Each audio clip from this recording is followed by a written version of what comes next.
Dhoma kombëtare e avokatisë e drejtuar nga Max Haxhia bën kaçakun duke u treguar muskujt në institucioneve të drejtësisë për të justifikuar skenaret e ulta në shërbim të padronit Erion Beliaj. Max Haxhia i përgjigjet edhe shënimit redaksional të CNA-s, ku denoncohen prapaskenat e tij për të bojkotuar seancat në periudhat kur GKK zhvillon seancat për kryebashkiakun e shkarkuar Erion Beliaj, i burgosur që prej 10 shkurtit dhe i marri pandehur me 13 akuza për 5 vepra të rënda penale. Shtyrja një seance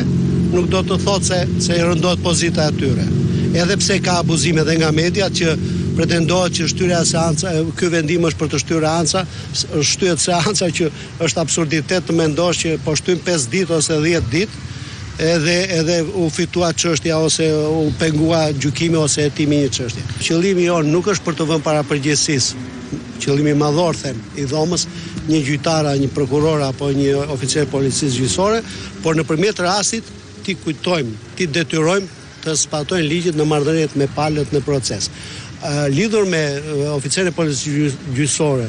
ose me prokurorin apo me tjetër kënd është në vullnetin e personit që ka qenë ndaluar për të vazhduar procesin. Kupa është mbushur dhe po qëse do ketë një rast të tillë, po më tepër nga organet e drejtuese